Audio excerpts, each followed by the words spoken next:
మన ఇంట్లోనే క్రిస్మస్కి పేపర్ స్టార్ ఎలా చేసుకోవాలో చూద్దామా. మీకు నచ్చిన 5 కలర్ పేపర్స్ తీసుకుని టాప్ లెఫ్ట్ సైడ్ కార్నర్కి ఇక్కడ వీడియోలో చూపించేటట్టుగా ఫోల్డ్ చేసుకోండి. డౌన్ సైడ్ ఉన్న పేపర్ని ఈ విధంగా కట్ చేసుకోండి. ముందుగా ఫోల్డ్ చేసుకున్న పేపర్ని ఓపెన్ చేసి మిడిల్లోకి ఈ విధంగా ఫోల్డ్ చేసుకోండి. ఇప్పుడు కింద మిగిలిన పేపర్ని ఈ విధంగా ఫోల్డ్ చేసుకుని ఇందాక ఎలా అయితే లోపలికి ఫోల్డ్ చేసుకున్నామో ఆ విధంగా లోపలికి ఫోల్డ్ చేసుకోండి.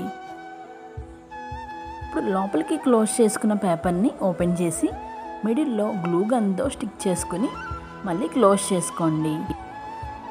ఇక్కడ వీడియోలో చూపించేటట్టుగా లోపలికి ఈక్వల్గా 2 సైడ్స్ ఈక్వల్గా ఉండేటట్టుగా చూసుకొని మొత్తం ఇలానే అన్ని పేపర్స్ని చేసుకుని ఈ విధంగా స్టిక్ చేసుకుని అతికించుకోవాలి. మీకు కనుక ఈ వీడియో నచ్చితే మీ ఫ్రెండ్స్కి రిలేటివ్స్కి షేర్ చేయండి. మీరు కనుక నా ఛానల్ని ఫస్ట్ టైం చూసినట్టయితే ఛానల్ని సబ్స్క్రైబ్ చేసుకోండి.